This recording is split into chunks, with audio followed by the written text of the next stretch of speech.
Probably a lot of you guys are producers, right? Yeah. Just maybe by a show of hands, how many of you are producers?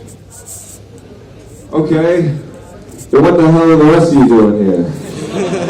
Y'all just want a picture or something, I guess, huh? Okay, so out of the producers, how many of you guys want to be artists as well?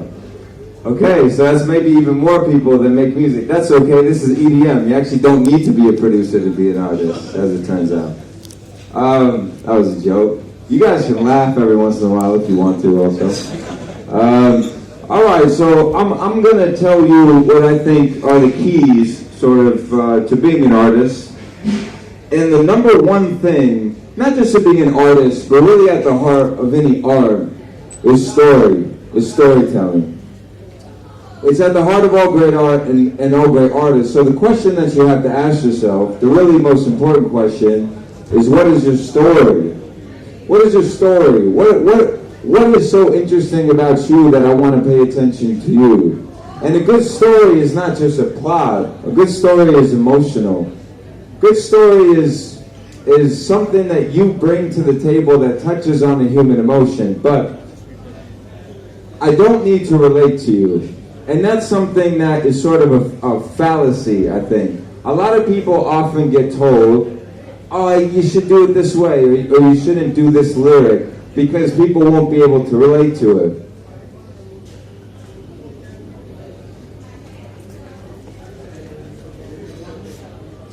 Okay, there we go.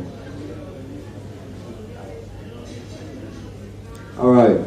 So people will tell you things like, you should do this lyric or do that lyric because people can relate to it. But that's really a fallacy. The truth is, as an artist, people don't need to relate to you. They don't need to also be from India, for instance. They don't need to write, they don't need to have experienced a lyric that you're writing. Like in the song, I'll just take, for example, Burn or something. Burn is one of these songs, it's like a hard-hitting song that I did. And if your body's on fire, let that motherfucker burn. You don't have to have ever had your body burned in a fire. Music is not about literally relating to you. It's about you offering people something that they don't experience every day. In fact, if I can relate to you so much, why is that interesting? Then I'm just listening to my own boring life, which I already live every day. So don't get caught up in people being able to relate to you so literally. What you want to offer people, and what you can maybe offer people, being from a country that is so unique and that so much of the world is not familiar with, offer them that. Offer them something that they don't get every day. So when people tell you, oh, should you do this, should you do that, will people be able to relate to it? Just tell them to shut up, okay? That's the moral of that story.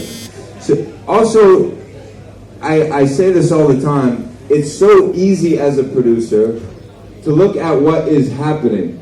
And I think so often people get sound packs, and sound packs come out, and it's the new Deep House sound pack, or it's the new, like, Oliver Heldens sort of sound pack. But you're not going to get anywhere with that. You won't get anywhere with that. You have to look at the climate of music and see what isn't happening. Because every Joe Schmo idiot looks at the state of music and they think they're a genius because they know what's happening. I know what's really hot right now. Future bass is really hot right now. That's what I'm going to do. I'm such a genius. They're not geniuses. And that's why so many people make sound packs, but they don't become artists, because that's all it takes to make a sound pack. But to become an artist, it takes a lot more. You have to see what is not there. And a good example of that is this song that I worked on or had a part of.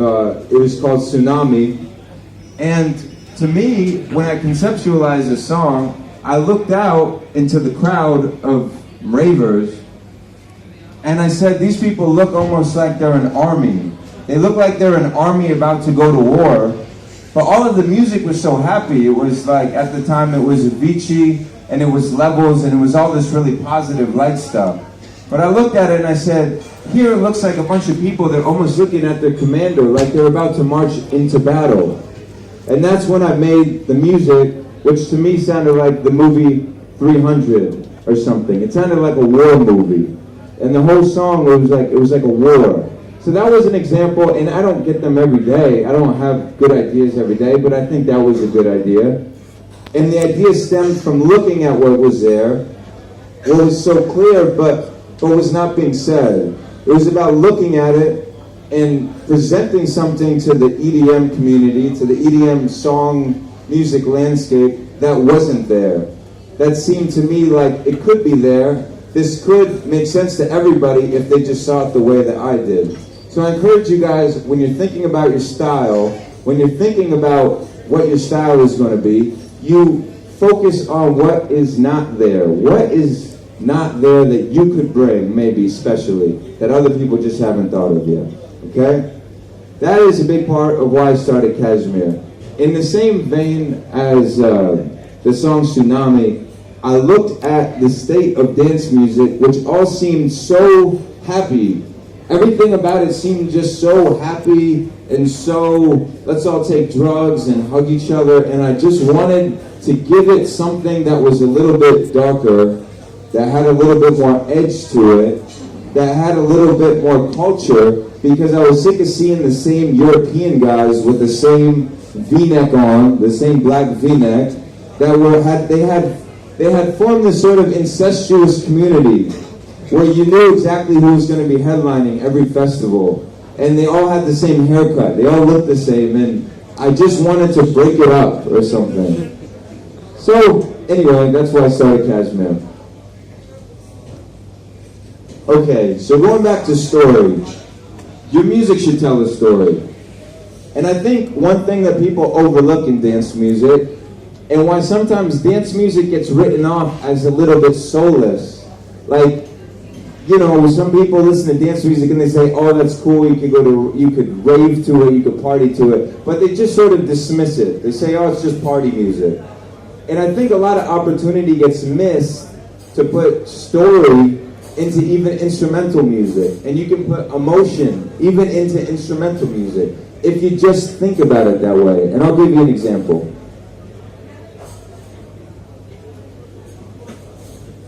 So this is a song that I did, it's called Secrets.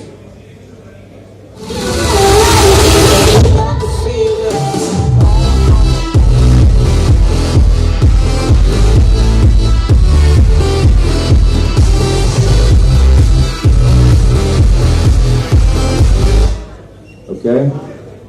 You guys know that song? Woo! Thank you. But I'll show you when I look at this melody, what I'm thinking. I think of sort of a story when I hear it. And I put everything into A minor because it's the easiest scale. It's just all the white keys. How many people here know the A minor scale at least? All right, that's good. So when I look at this,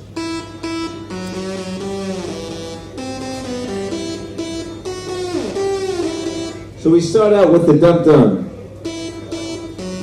and then we go down. And when we go down there, it's sort of coming inward. You go down and it creates a sort of somber, sort of introverted emotion. That's the first thing. It's the fall. And then you take it up an octave, and then the emotion is uplifting. So it's sort of the fall, and then you come up. It's like a battle almost. You have the fall, and then you come up and you have the triumph.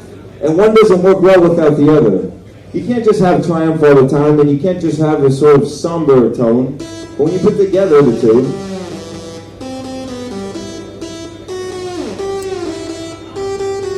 it's this constant flux of emotion that's going back and it's going forward. And I think that's a good example of the way that you can put sort of a story almost into it. You can take people in, and then you can give them the triumph, and you can uplift them, and it's just battle sort of. And oftentimes you're going to hear me throughout this, I sort of look at music as always being this emotional battle. Now if you look at the chords, I've also put everything into A minor so you can see. Here we go. The chords are actually, well, I wouldn't say that they're simple, but they're not too complicated.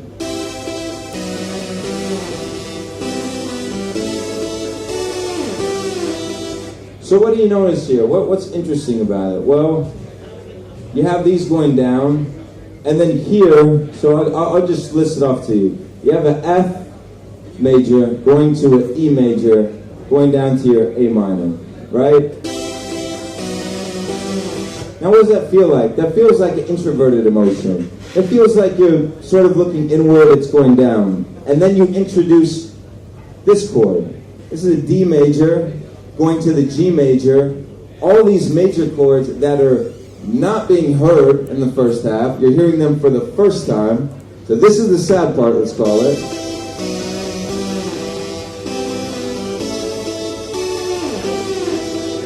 Those are chords that you have not introduced yet. You've saved them intelligently so that when you do introduce them, you introduce a new emotion. And that's very important to remember, and I'm going to talk more about that. How when you're making chords, you can save certain ones. You don't give them all away at first because you're saving emotions. And you are sort of the orchestrator of emotion. You are like the manipulator, you're like the master politician, whatever you want to think, with people's emotions. And you do that with the resources that you have, which are chords and which are notes, which are melodies. Okay? So, I'll keep moving on. This whole thinking that I'm doing about the storytelling and everything, you might think to yourself, well, that's great and all, but nobody's ever going to fucking hear this story that you're talking about. They're just going to hear the song and say, oh, it's catchy, it's not catchy. But so much of what makes good music, nobody's ever going to know about. Nobody's ever going to know maybe that I thought of it as a story or how much time you put into your kick drum or something. But when you make music like that, with that passion, when it means so much to you, then people will hear it. They will hear the conviction that you make your music with. And when you just make music because you want it to sound like the next song that's out, or, oh, I check it out, guys, I can make a song that sounds like Oliver Heldens, or even that sounds like Kashmir. People will smell that too. They will smell when you're just emulating. And they will smell when you're speaking from the heart, and when you're almost opening up your chest. And it feels like there's a real person behind this song. I don't know how, but people are smart. All the time I hear people say, oh, people are so dumb. People are just going to buy whatever you sell them. They buy the same pop song. It's not true. If people were really that dumb, everybody would be a superstar. People are actually very smart. They'll smell you out. They smell when you're being honest. They smell when you're trying to copy somebody else. Trust me, that's why it's not that easy to make music for a living. People are smart. They're actually very smart. So, anyway, good melody, tell a story, whatever. We covered this, right? Okay. Things that will help you as an artist. Okay, so these are little tips that have helped me a lot as an artist. You should definitely, absolutely play your music for your friends. You shouldn't play your music for all your friends. If some of your friends are sort of dumb or whatever, you know, we all have friends that are just sort of our friends because we love them, but, you know, you wouldn't let them anywhere near your music. Ruling those out, you should pick a select few friends, maybe one or two friends, and let them sort of check you. Because oftentimes with music, we'll get caught up in trying to emulate the songs that we like. And maybe right now, maybe you like me, or maybe you like Tiesto, or whatever, and it will just sort of feel like an accomplishment to sound like me, or to sound like Tiesto. And you'll get caught up in that. And to this day, I still do. A good song will come out, and I'll just want to recreate it. And I'll sit there for 3 hours trying to recreate it. But that's when my friends come into the picture. And in the process of trying to recreate something, I might mess up. And I do something that doesn't sound right. But your friends can stop you and they can tell you that your mistake was actually genius. They can say, wait, hold on a second, don't keep working on it. That was great. It takes other people around us sometimes to show us what our own genius is and to tell us to stop working on something. Because you keep working on it, you could screw it up. And also having girls. I know it's hard to sometimes find girls to listen to your music, but if you can sucker one into it, it really is helpful. Girls oftentimes, in my experience, will listen to music, and it's almost like they'll just tell you, yeah, I like it, no, I don't like it. And by the laugh of you guys, usually it says the second one, right? No, I'm just kidding. But you know, they like girls, and also like girls. We all want girls to like our music, so I'll stick with that. Play your music for girls, and they'll tell you very quickly. They'll just know if they like a song or they don't like a song. It's really important to have that reminder, because as producers, how much time do we spend alone? We spend so much time alone and working on a song. And when you listen to a song that you've worked on for the last 48 hours or however long, you're not hearing it as a listener is going to hear it. You're hearing it like a guy